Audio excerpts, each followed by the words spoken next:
آمين تنزيل من الرحمن الرحيم كتاب فصلت آياته قرآنا عربيا لقوم يعلمون بشيرا ونذيرا فأعرض أكثرهم فهم لا يسمعون وقالوا قلوبنا في أكنة مما تدعونا إليه وفي آذاننا وقر ومن بيننا وبينك حجاب فاعمل إننا عاملون قل إنما أنا بشر مثلكم يوحى إلي أنما إلهكم إله واحد فاستقيموا إليه واستغفروه وويل للمشركين الذين لا يؤتون الزكاة وهم بالآخرة هم كافرون إن الذين آمنوا وعملوا الصالحات لهم أجر غير ممنون قل أئنكم لتكفرون بالذي خلق الأرض في يومين وتجعلون له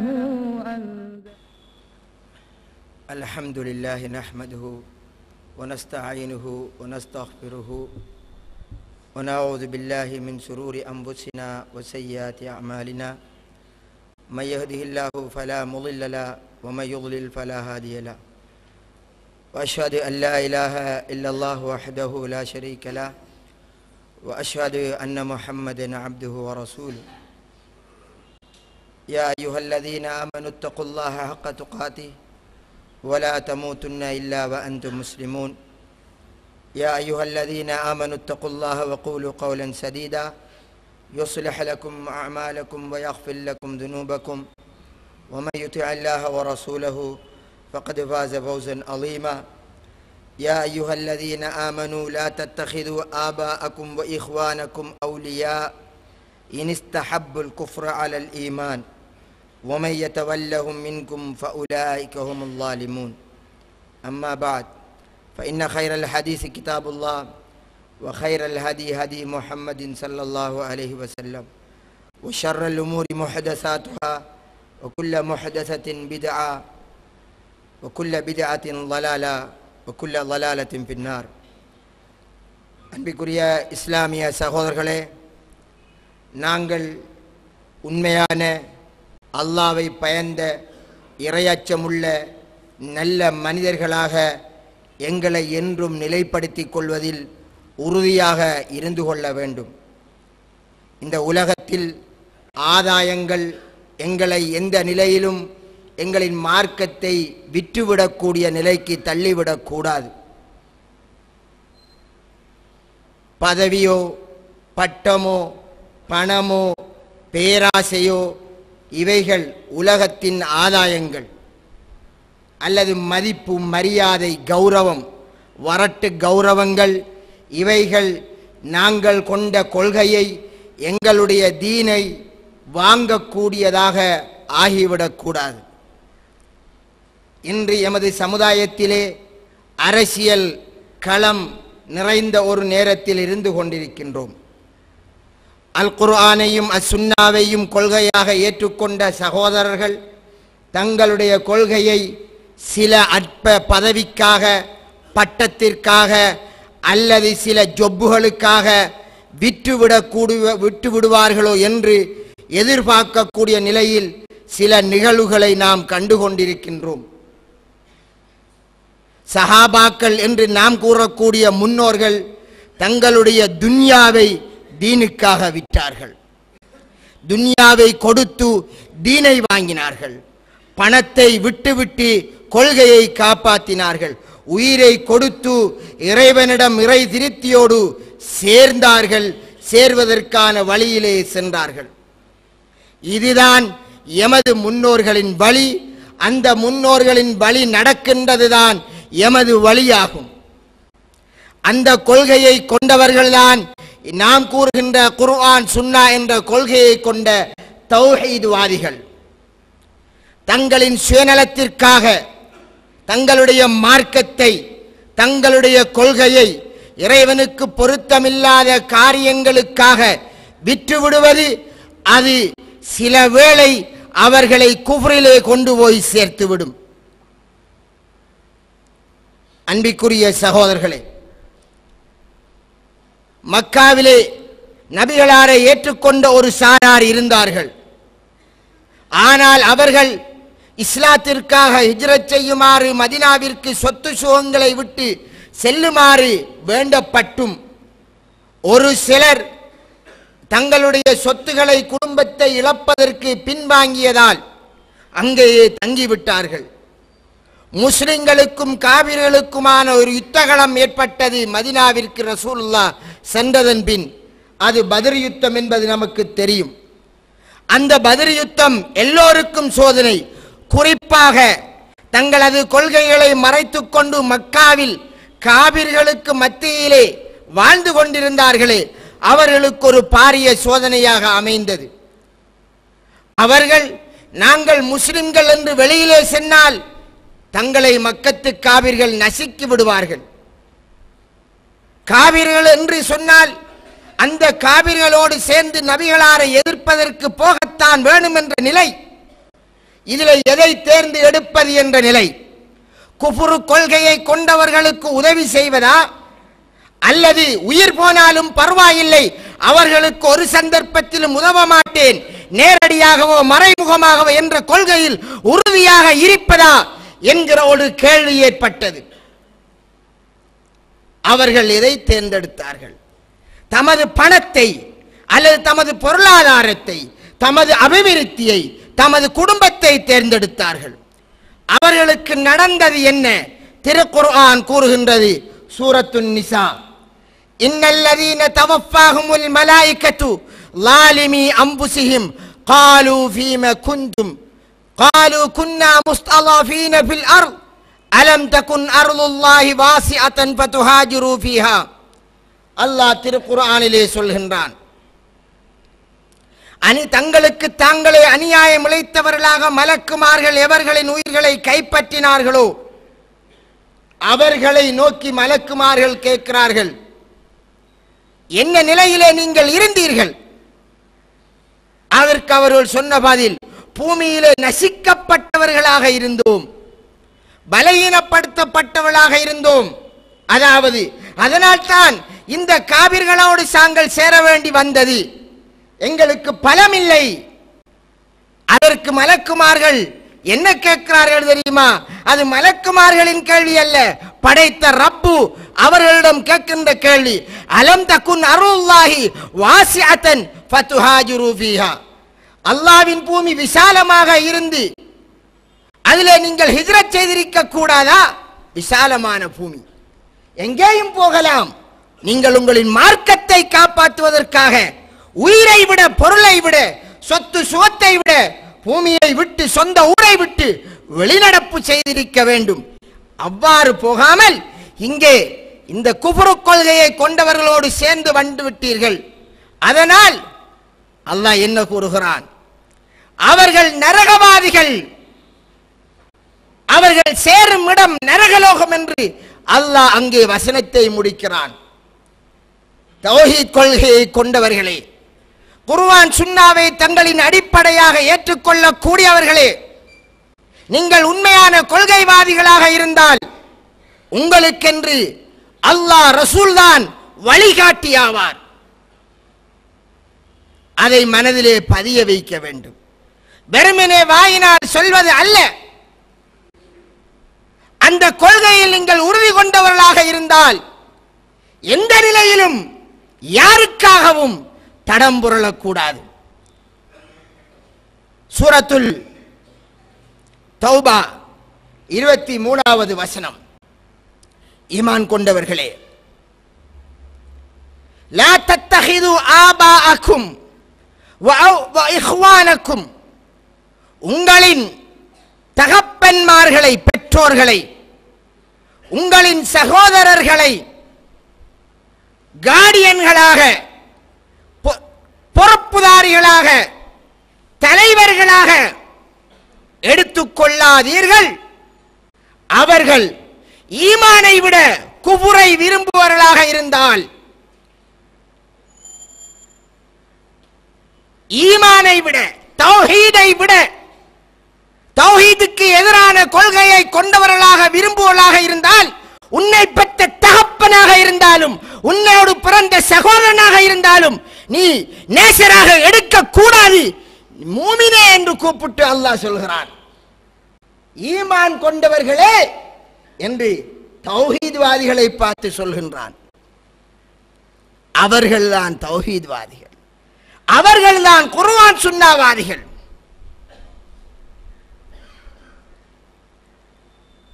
இன்று நாம் ஒரு நாட்டில் இருக்கின்றோம். இந்த நாடு ஒரு பௌத்த நாடு. இந்த பௌத்த நாட்டிலே எப்படி நடந்து கொள்ள வேண்டும் ஒரு அரசியல் களம் வரும்போது என்பதற்கும் அல் குர்ஆன் அல் ஹதீஸ் வழிகாட்டுகின்றது.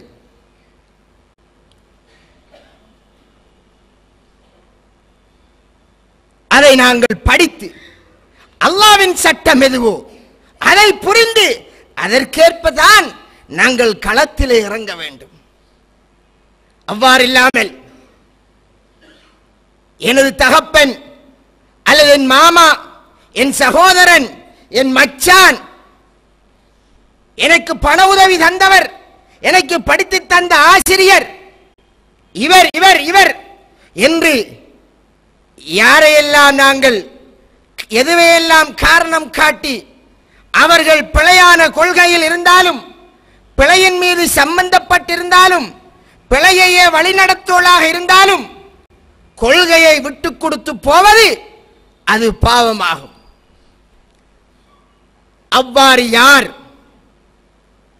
பெற்ற தகப்பனையோ சகோதரர்களையோ அவர்கள் குஃப்ரிலே இருந்தும் அவர்களை இவர்கள் நேசித்து அவர்களை காரியர்களாக எடுத்தால், வல்லஹும் மின்கும், உங்களிலே யார் அவர்களை தங்களுடைய பொறுப்புதாரிகளாக எடுத்துக்கொண்டார்களோ ஃபவுலாயிக ஹுமுல் ஸாலிமூன், அவர்கள் அநியாயக்காரர்களேதான்.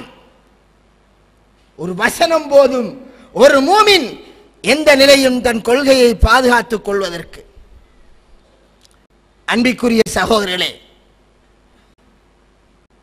ஜனாதிபதி தேர்தல் வரும் ஒரு சந்தர்ப்பத்தில் இந்த நாட்டிலே நாம் சிறுபான்மையினர் ஏதோ பெரும்பான்மையைச் சேர்ந்த ஒரு பௌத்தர் தான் ஜனாதிபதியாக ஆகுவார். இந்த வேளையில் வரக்கூடிய இரண்டு கட்சிகளில் ஒரு கட்சி சமகாலத்தை எடுத்தால் ஒன்று யுஎம்பி அல்லது ஸ்ரீலங்கா சுதந்திர கட்சி, இரண்டில் ஒன்று அது ஜனாதிபதியாக வரும். அப்போது ஒரு முஸ்லிம் யாருக்கு வாக்களிப்பது? நான் இன்ன கட்சியை சேர்ந்தவன் என்று கட்சியின் மமதையால் பேசுபவன் முஸ்லிம் அல்ல. அவனுடைய பார்வை எப்படி இருக்க வேண்டும்? எவரால் இஸ்லாத்திற்கு பாதுகாப்போ, இஸ்லாத்தின்படி வாழ்வதற்கு உத்தரவாதமோ அவனை முற்படுத்த வேண்டும். இஸ்லாத்திற்கு பாதுகாப்பு. அன்பிற்குரிய சகோதரர்களே, ஆனால் இன்று முஸ்லிம்கள் இஸ்லாத்திற்கு பாதுகாப்பை பார்ப்பது ரொம்ப குறைய. எவரால் கூடுதலான சொத்துகள் கிடைக்கின்றதோ, வருவாய்கள் அபிவிருத்திகள் கிடைக்கின்றதோ, அது என்ன ஹராம் என்றாலும் சரிதான், இஸ்லாத்தை எந்த வகையில் அழித்தாலும் சரிதான், பணம் வேண்டும், அபிவிருத்தி வேணும் என்று பார்க்கக்கூடியவர்கள் தான் பெரும்பாலும் இருக்கின்றார்கள். அதனால் தங்களுக்கு ஒரு பட்டம் பெறும் என்கிற போது இஸ்லாத்தை அப்படி அடமானம் வைத்து விடுவார்கள். தெளிவான காவிரிகளுடைய காரியங்களை அவ்வாறே செய்கிறார்கள்.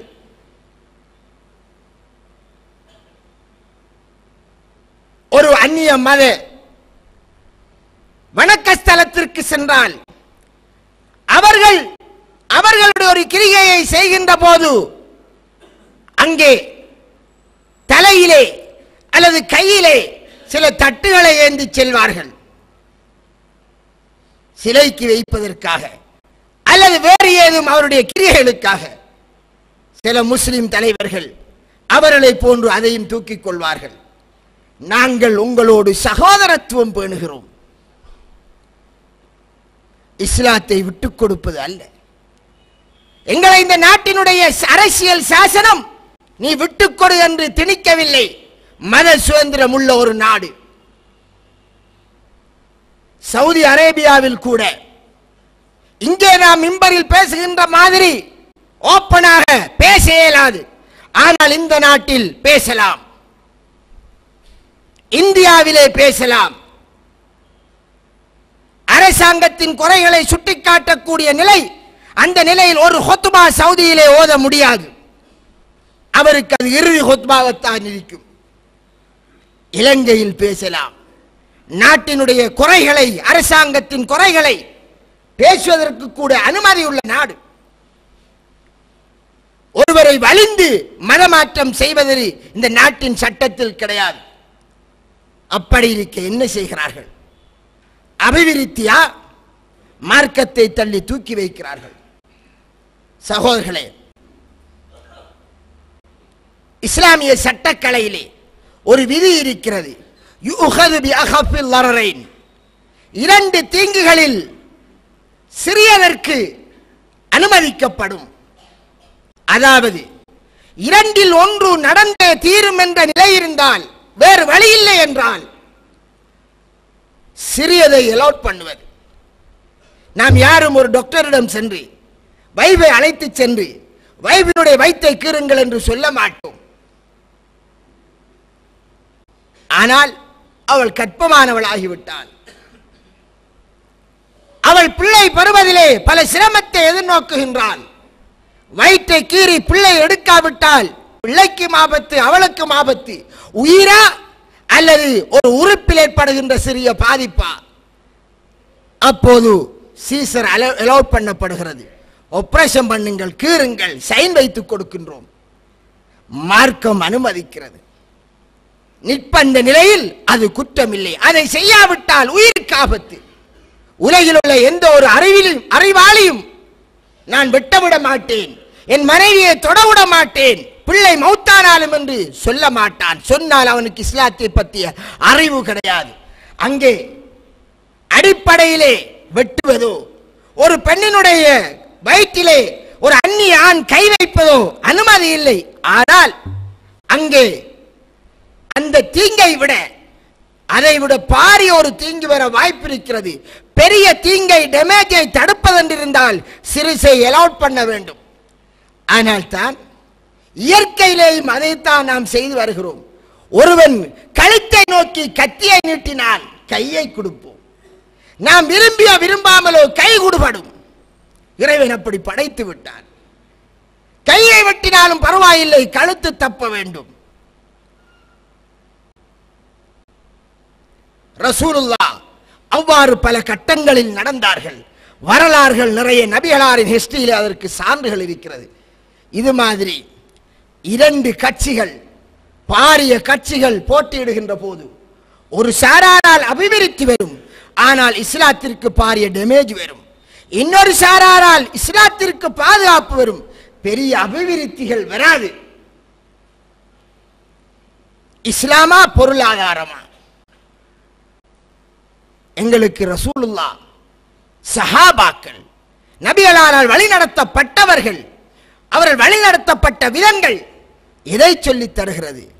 சொந்த ஊரை இழந்தாலும் இஸ்லாத்தை இழக்கக்கூடாது. சொந்த ஊரை இழந்தாலும், மனைவியை இழந்தாலும் இஸ்லாத்தை இழக்கக்கூடாது. அன்பிற்குரிய சகோதரர்களே, ஆனால் இன்று உறவுகளுக்காக, வெறும் பதவிகளுக்காக அல்லது ஒரு ஜொப்புக்காக கொள்கையை இழந்து பாவங்கள் நடக்கக்கூடிய, சிறுக்கான குஃப்ரான நிகழ்வுகள் நடக்கக்கூடிய, அல்லாஹ்விற்கு பொருத்தமில்லாத காரியங்கள் நடக்கக்கூடிய ஃபங்க்ஷன்களில் கலந்து கொள்கிறோம், சப்போர்ட் பண்ணுகிறோம். நாம் அல்லாஹ்வுக்கும் ரசூலுக்கும் புறம்பாக வருகின்ற அனைத்திற்கும் எதிர்ப்பேதான். இந்த கட்சி என்பது நமக்கு கிடையாது.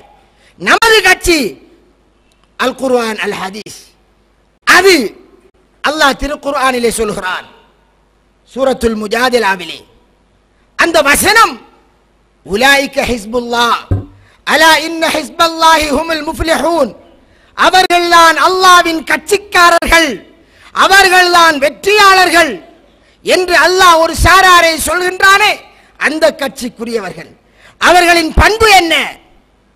தன்னுடைய தகப்பனாக இருந்தாலும், தன்னுடைய சகோதரர்களாக இருந்தாலும், தங்களுடைய பிள்ளைகளாக இருந்தாலும், மனைவியர்களாக இருந்தாலும், அல்லாஹ்வுக்கும் ரசூலுக்கும் எதிராக நடப்பவர்களை நேசிக்க மாட்டார்கள், நேசிப்பவர்களாக காண முடியாது.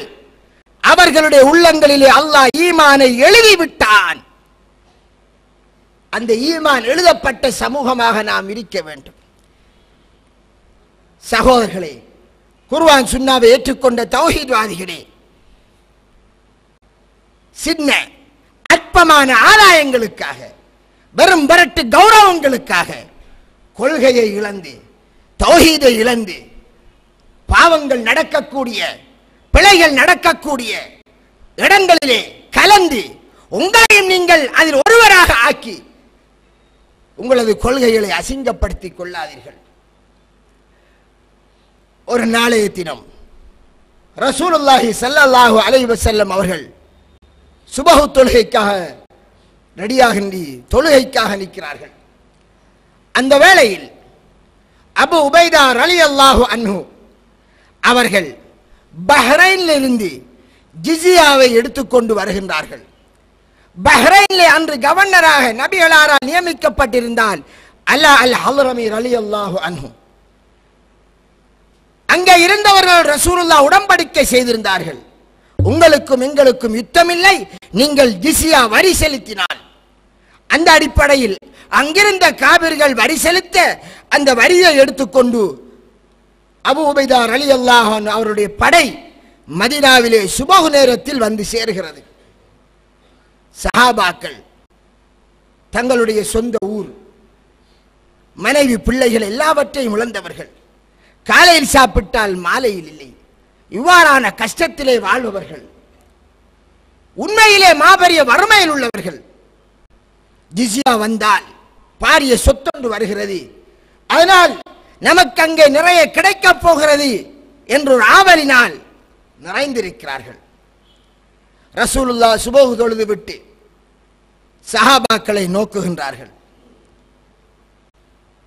கேட்டார்கள், ஸல்லல்லாஹு அலைஹி வஸல்லம், பஹ்ரைனிலிருந்து வரி வந்ததில் பற்றி கேள்விப்பட்டு சந்தோஷப்பட்டிருக்கிறீர்களா என்ற மாதிரி ஒரு கேள்வியை கேட்கிறார்கள். ஆம் என்கிறார்கள்.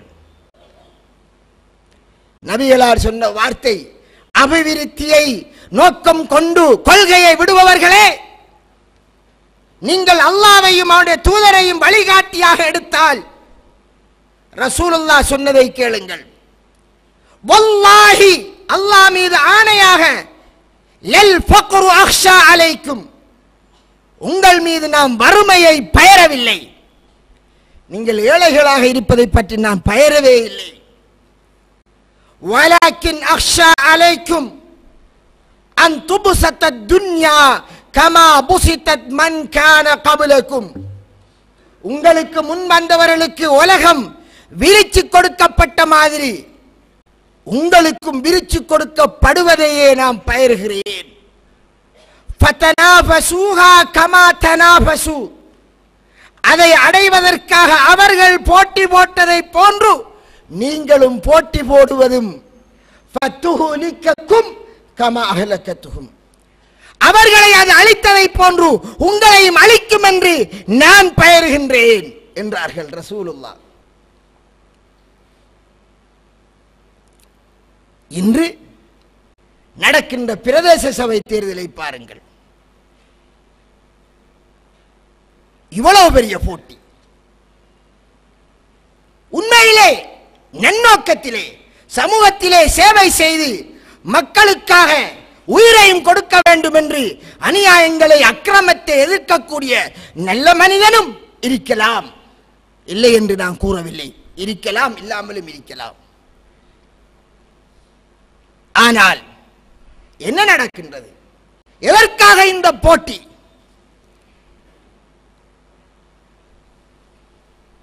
இவர்கள் மூமின்கள், அல்லாஹ்வை நம்பியவர்கள். அல்லாஹ்வை தள்ளி வைத்துவிட்டு பேசுகின்றார்கள். அல்லாஹ்வை மறந்து பேசுகின்றார்கள். எங்கே பேசுகின்றார்கள்? எழுத்துகள் பேசுகின்றது, அவர்களின் வாய்கள் பேசுகின்றது. பேனையை குத்தினால் என்னென்னையோ எழுதிவிடுகிறார்கள். இனிமேல் உங்களுக்கு நல்ல காலம் பெறும், என்னை நிறுத்தினால் என்று ஒருவர் சொன்னால் அது குஃப்ராகும். நல்ல காலமோ பொல்லாத காலமோ எதில் வரும் தெரியுமா? அல்லாஹ்வுடைய சட்டத்தை நிலைநிறுத்தினால். இல்லை என்றால் பொல்லாதது, நிறுத்தினால் நல்ல காலம். குஃப்ரான வார்த்தை ஒரு புறம். இன்னொரு புறம் தன்னை பற்றி ஒருவர் தான் புகழ்கின்றார். அஸ்தக்ஃபிருல்லாஹ் அஸ்தக்ஃபிருல்லாஹ் அஸ்தக்ஃபிருல்லாஹ் வலா துஸக்கு அன்ஃபுஸக்கும். நீங்கள் நல்லவர்கள் என்று உங்களை நீங்கள் கூறாதீர்கள். திருக்குர்ஆன் வசனத்தை தூக்கி எறிந்து அவர் கதைக்கிறார். இவர் அதை பார்க்கின்றவர், ஆஹா இவ்வளவு சேவை செய்திருக்கிறாரா? அவ்வளவு சேவையும் புகழை விரும்பியதால் ஒரு கனப்பொழுதிலே அழித்து விடுவான். மறுமை நாளையிலே 3 பேர் மஹ்ஷர் மைதானத்திலே எழுப்பப்பட்டு கேள்வி கணக்கு கேட்கப்பட்டு நரகத்தில் வீசப்படக்கூடிய செய்தியை ரசூலுல்லாஹ் சொன்னார்கள்.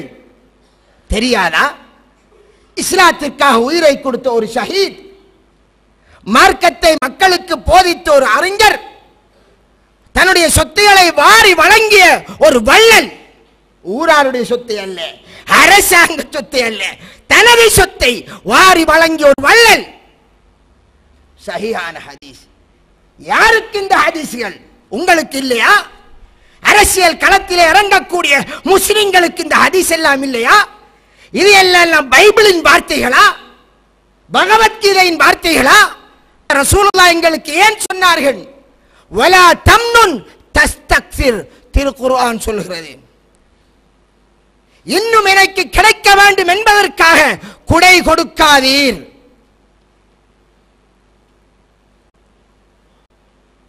அந்த 3 பேருக்கும் என்ன நடக்கும்? சொல்லுவார், யா அல்லாஹ் உன் மார்க்கத்திற்காக உயிரை கொடுத்தேன் என்பார். நீ ஒரு வீரர் என்று சொல்லப்பட வேண்டும் என்பதற்காக கொடுத்தாய், தூக்கி எறியுங்கள் இவரை நரகத்திலே. கொடை வள்ளல், நீ தந்ததை நான் வாரி வாரி வழங்கினேன். ஆம், பெரிய ஒரு கொடை வள்ளல் என்று பெயர் எடுப்பதற்காக வீசுங்கள் நரகத்திலே. ஒரு ஆலிம், அல்லாஹ் காப்பாற்ற வேண்டும்.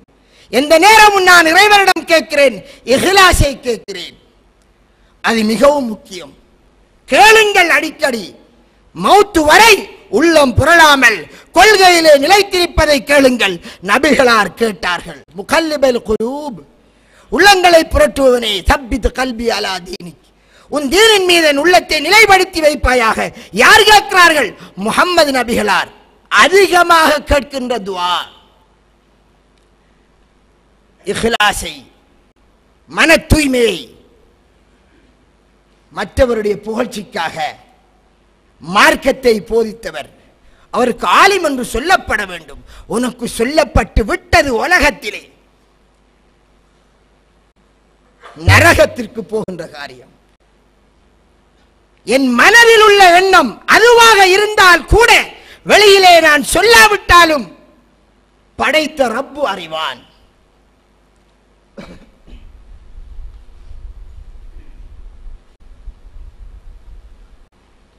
அல்ஹம்துலில்லாஹ் வஸ்ஸலாத்து வஸ்ஸலாமு அலா ரசூலில்லாஹ் முஹம்மதின் வ அலா ஆலிஹி வஸஹ்பிஹி அஜ்மாயின். அம்மா பஅத். அன்பிற்குரிய சகோதரர்களே, நான் வெளியில் சொல்லவில்லை, ஆனால் என் உள்ளத்தை அல்லாஹ் அறிந்தவன். மா துஃபி சுதூர், உங்களின் உள்ளங்களிலே மறைத்து வைத்திருப்பதையும் மிகவும் தெளிவாக அறிந்தவன். அந்த அல்லாஹ்விற்கு எல்லாம் தெரியும். அந்த நிலையிலே நான் தர்மம் செய்தால் மற்றவர் என்னை ஒரு கொடைவள்ளல் என்று சொல்லட்டும், இனிமேல் எனக்குத்தான் எல்லாம் இருக்க வேண்டும், என்னை எல்லோரும் பாராட்ட வேண்டும் என்று மனதில் சொன்ன எண்ணினாலே படைத்த ரப்பு அறிவான், அருகில் போடுங்கள் என்று சொல்லப்படும் என்றால், சகோதரர்களே, பேனையிலே எழுதி எழுதி வாயினால் சொல்லி சொல்லி தனது சேவையை மக்களுக்கு சொல்லி சொல்லி மக்களிடமிருந்து புகழை எதிர்பார்த்து நடப்பது என்பது அது எவ்வளவு பெரிய பாவம். என்ன நடக்கின்றது? وَإِذَا رَأَيْتُمُ الْمَدَّاحِينَ فَاحْذُوا فِي وُجُوهِهِمُ التُّرَابَ. முகத்திலே புகழ்பவரை கண்டால் அவர்களுடைய சொத்தையிலே சில அறிவிப்புகளில் வாயிலே மண்ணை வீசிவிடுங்கள். ஒரு அரசியல்வாதி ஏற்றிவிட்டு அவரை அழகாக புகழ்கிறார். ஏன்? அடுத்த கென்ற தனக்கு கிடைக்க வேண்டும், அல்லது தன் பிள்ளைக்கு ஒரு ஜொப்பு கிடைக்க வேண்டும், தனக்கு ஒரு சீட்டு கிடைக்க வேண்டும், தனது காரியத்தை லேசாக முடிக்க வேண்டும். இதுவரை தொழில் இல்லை, அதனால் ஏதோ ஒன்று கிடைக்கும், இன்றில்லாவிட்டாலும் நாளை எனக்காக ஒரு சிபாரிசு செய்வார். உள்ளத்திலே வேறு நோக்கத்தை வைத்துக் கொண்டு இவர் இவ்வாறு செய்பவர் என்று மாலை போட்டு மரியாதை கொடுத்து அவரை வாரார புகழ்ந்து அவனும் நரகவாதியாகி இவர்களும் நரகவாதியாகின்ற காரியம்தான் நபிகளார் ஸல்லல்லாஹு அலைஹி வஸல்லம் கற்றுத்தந்த குர்ஆனும் சுன்னாவுமா?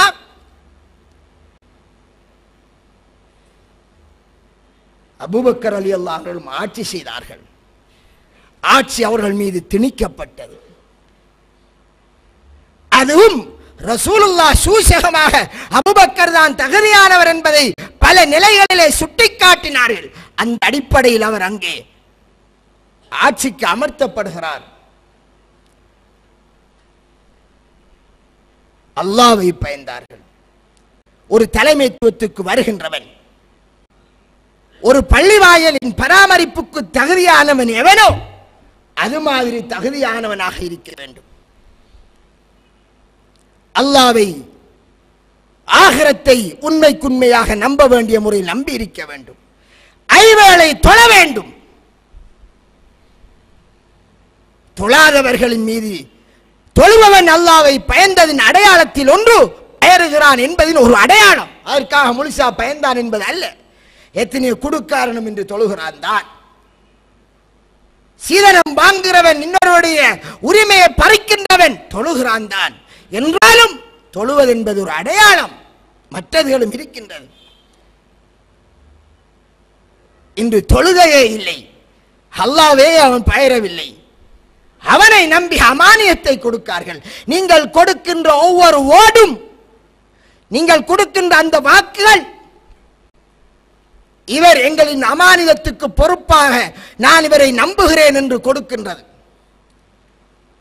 பின்னர் தெளிவாக இவன் தவறு செய்கின்றவன் அல்லது தவறுக்கு உடந்தையாகின்றவன் என்று தெரிந்து கொண்டு உனது வாக்கை கொடுத்தால், ஊழல் செய்பவன், ஏமாற்றுபவன், சுரண்டி வாழ்கிறவன் என்பது தெரிந்து கொண்டு கொடுத்தால், உனது வாக்கினால் அவன் அந்த நிலைக்கு ஆளானால் அவன் கொள்ளையடிக்கின்ற அந்த கொள்ளையிலே உனக்கும் பங்கு வந்து சேரும். அல்லாஹ்வை பயந்து கொள். ஜகாத்தை கணக்கு பார்த்து கொடுக்க வேண்டும். அல்லாஹ்வை பயந்து ஜகாத்தை கொடுக்கிறானா? அல்லாஹ் அந்த சொத்து ஏழைகளுக்குரியது என்னிடம் இருக்கக்கூடாது என்று நினைத்து கொடுப்பவனா? அவன்தான் மற்றவருடைய சொத்திலே கை வைக்காமல் இருப்பான், பைத்துல் மாலிலே கை வைக்காமல் இருப்பான். வலம் யக்ஷ இல்லல்லாஹ், இது ஆகப்பெரிய கண்டிஷன். அல்லாஹ்வை தவிர வேற யாருக்கும் பயரக்கூடாது. இப்படியானவர்கள் எங்கே?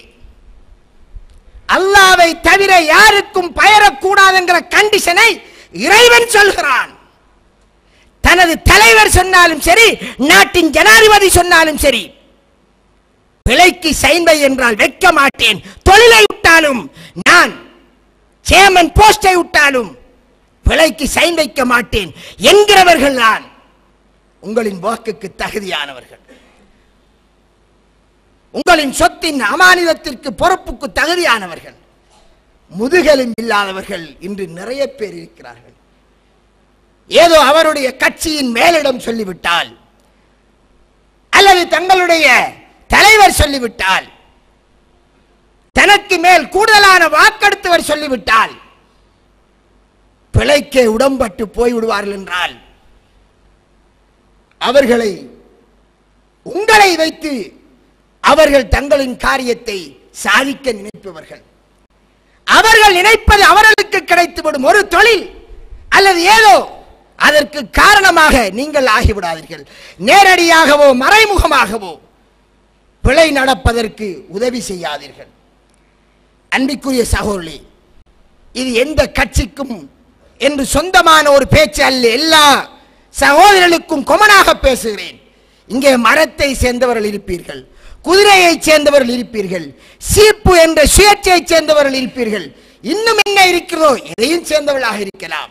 நான் பேசுவது அல் குர்ஆனும் அல் ஹதீஸும் எல்லோருக்கும் தேவையானது. குர்ஆனை ஹதீஸை தூக்கி எறிந்து செல்லாதீர்கள். தங்களுக்கு இன்று அதிகமான மீன் கிடைக்கும் என்று அன்று இறைவனின் சட்டத்தை புறக்கணித்து ஒரு சாரார் போனார்கள். அதை அல்லாஹ் சோதனையாகவே ஆக்கி வைத்தான். எப்படி சோதனையாக ஆக்கினான்? சுப்ஹானல்லாஹ், எப்படி சோதிக்கிறான்? அவர்களுக்கு சனிக்கிழமை நாள் தான் கடலின் அருகாமையில் இருந்தவர்களுக்கு அதிகமான மீனை விர வைப்பான் அல்லாஹ். அன்று அவர்கள் வணக்கத்துக்கென்று ஒதுங்கிய நாள் அன்று மீன் பிடிக்க கூடாது. பாருங்கள், மற்ற நாளையில் மீன் பிடிக்க வேண்டும், மீன் குறைவாக வருவது, சனிக்கிழமையில் மீன் பிடிக்க கூடாது, அன்றுதான் அதிகமான மீனை வர வைக்கிறான். மீனா வணக்கமா? எதை தேர்ந்தெடுத்தார்கள்? ஆஹா, இன்று விட்டால் நம்மளுக்கு அந்த அபிவிருத்தி இல்லாமல் போயிடுமே. நமது பாசையில் சொன்னார், அல்லாவின் கட்டளையை விட்டு விட்டு சனிக்கிழமை மீன் பிடிக்க சென்றார்கள். குரங்குகளாக மாற்றினோம். குரங்குகளாக, கூனு கிரதத்தன் ஹாசியின், கீழ்த்தரமான குரங்குகளாக மாறிவிடுங்கள். வஹனாசீர், வேறொரு வசனத்தில் பன்றிகளாக. அன்பிற்குரிய சகோதரர்களே, இது ஒரு சோதனை.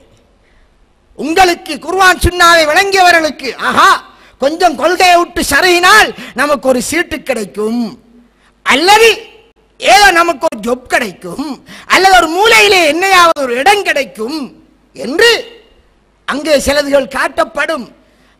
அல்லாஹ் மீனை நேரடியாக காட்டினான். உங்களுக்கு வாக்குகள் சொல்லப்படும். அல்லாஹ் ரசூலின் சட்டத்தை புறக்கணித்து விட்டு அதை தூக்கி எறிந்து விட்டு பாவங்களுக்கு பின் உதவி செய்யாதீர்கள். பிழையில்லாத முறையிலே கிடைத்தால் எடுங்கள்.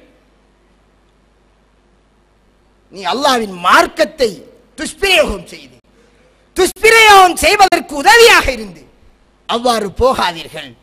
நாம் அன்பின் சகோதரர்களே, நான் சென்ற எனது ஹுத்பாவிலே சொன்னேன், நாம் ஒரு 50 கோடியை நகர சபைக்கு வர வைக்கலாம்.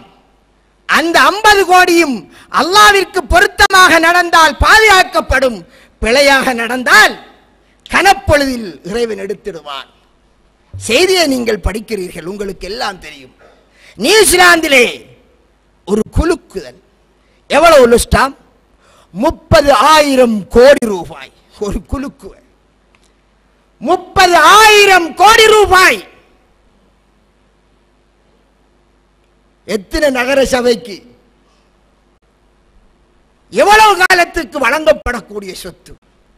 அல்லாஹ்வுக்கு மாறு செய்தால், மாறு செய்யக்கூடிய, வட்டியின் மூலமான கொடுக்கல் வாங்கல் செய்யக்கூடிய, இறைவன் அழிப்பேன் வட்டி என்று சொன்ன அதே சமூகமாக இந்த உலகத்தில் இருக்கக்கூடிய காவிர்கள் முஸ்லிம்கள் இருந்தால் அல்லாஹ் இவ்வாறு காட்டுவான்.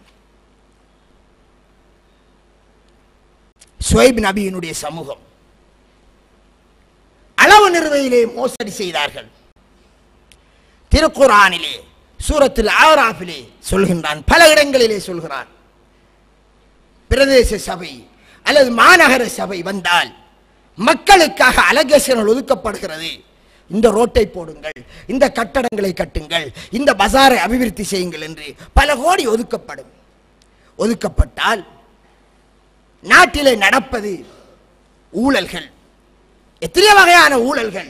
மக்களுக்கு சேர வேண்டியது சேருவதில்லை. போட்ட ரோட்டுக்கு ஒரு கிழமை கணக்க அடுத்த கிழமை வாகனம் போக முடியாத நிலை, பள்ளமும் குழியும்.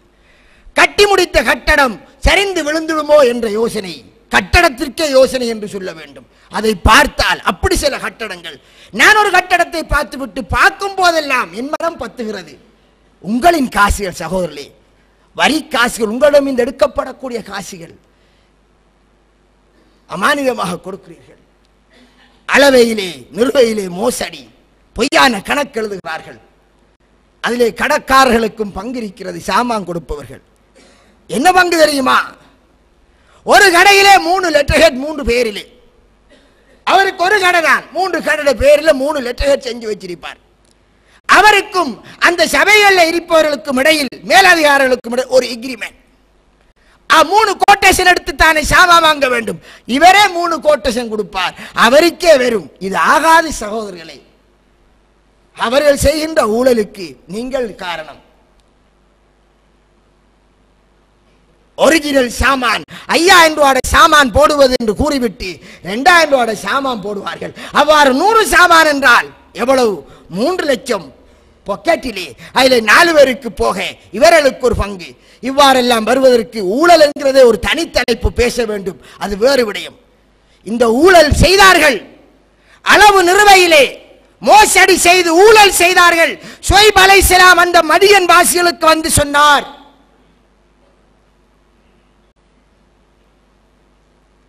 வலா தப்ஹசுன் நாஸ அஷ்யாஅஹும், மக்களுடைய சொத்துக்களை சுரண்டி நீங்கள் எடுக்காதீர்கள்.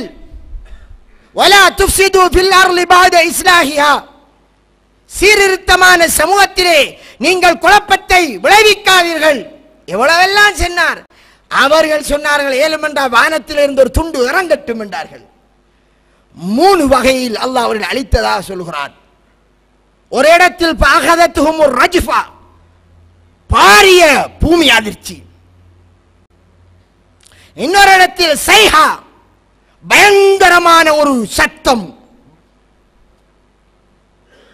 இன்னொரு இடத்தில் அதாபு யோமில் துல்லா, மேகத்தின் மூலமான வேதனை, நிழல் கொடுக்கிற மாதிரி ஒரு வேதனை. அதற்கு சஹாபாக்கள் கூறுகின்றார்கள், தஃப்சீர் கலைஞர்கள் கூறுகிறார்கள், ரசூலுல்லாஹ் சொன்னதாக நேரடியாக வராவிட்டாலும் விளக்கம் கொடுக்கப்படுகிறது, அல்லாஹ் அலம். அது என்னது? பயங்கரமான சூடு. கொஞ்ச நாள் 7 நாள் உஷ்ணமாக இருந்ததாம். கடினமான சூட்டின் காரணமாக தாங்க முடியாமல் நிழல் தேடி தவித்துக்கிருந்தார்கள். அப்போது வானத்திலே பாரிய மேகம் வந்தது. நிழலை போன்று அங்கே காட்சி தந்தது. நிழலென்று வந்து அங்கே ஒன்று சேர்ந்தார்கள். அங்கே பயங்கரமான நில அதிர்ச்சியும் ஒரு சத்தமும். ஃபஸ்பஹு ஃபீ தாரிஹிம் ஜாசிமீன், டெட் பாடியாக எல்லோரும் ஆனார்கள். அட்ரஸ் இல்லாமல் நேற்று அந்த இடத்தில் அந்த ஊர் இருந்தது என்பதற்கு எந்த அடையாளமும் இல்லாமல் ஆக்கினோம். ஊழல் செய்பவர்களே, ஊழலுக்கு உதவியாக இருப்பவர்களே, ஊழல்வாதிகளாக இருந்தால் அவர்களை சிம்மாசனங்களில் அமர்த்தாதீர்கள். தெரிந்தால் அவர்களுக்கு உதவாதீர்கள். நேரடியாகவோ மறைமுகமாகவோ அல்லாஹ்வை பயந்து கொள்ளுங்கள். குர்ஆனில் சொல்லப்பட்டது எதற்காக? படிப்பினை பெறுவதற்காக. இதை சொல்லிவிட்டு அல்லாஹ் சொல்கிறான், ஃபன்னுரு கைஃப கான ஆகிபத்துல் முகதிபீன், பொய்ப்பித்தவர்களுடைய இறுதி முடிவு என்ன நடந்தது என்று சிந்தித்து பாருங்கள். என்ன சகோதரர்களே, நீங்கள் குர்ஆன் சுன்னவாதிகள். இந்த தனி பள்ளி குர்ஆன் சுன்னாவிற்காக, பூமியில நியாயம் நிலை பெற வேண்டும் என்பதற்காக நான் பேசுகின்ற கொள்கைக்கு நாட்டினுடைய அரசாங்கம் ஒரு நாளும் எதிர்ப்பு கிடையாது.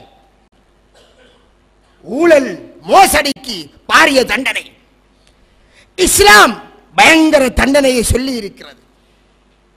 எனவே அமானிதங்கள் ஏதோ சின்ன சின்ன ஆதாயங்களுக்காக கொள்கையை இழந்து அசிங்கமான இடங்களில் ஒன்றுபடாதீர்கள். வாயார புகழ்ந்து புகழ்ந்து அல்லாஹ்வினுடைய கோபத்தை சாபத்தை இறக்கக்கூடிய இடங்களிலே நீங்கள் நிற்காதீர்கள். விலகிக் கொள்ளுங்கள். அல்லாஹ்வை பயந்து கொள்ளுங்கள். இறை அருள் வேண்டுமா? அதை இறை வழியில் தான் தேட வேண்டும். அது உங்களின் சகோதரரோ தகப்பனோ மாமாவோ மச்சானோ குடும்பத்தானோ பண உதவி செய்தவனோ செய்ய இருப்பவனோ பதவியை தர இருப்பவனோ யாராக இருந்தாலும் இறைவனை மறந்து கொள்கைகளை தூக்கி எறிந்து போகாதீர்கள். எங்களுக்கு சனிக்கிழமை நாளையில் குரங்குகளாக மாற்றப்பட்டவர்களுடைய எச்சரிக்கை இருக்கிறது. நாம் இவற்றை புரிந்து நடப்போம். வாஹிரு தாவான் அல்ஹம்துலில்லாஹி ரப்பில் ஆலமீன்.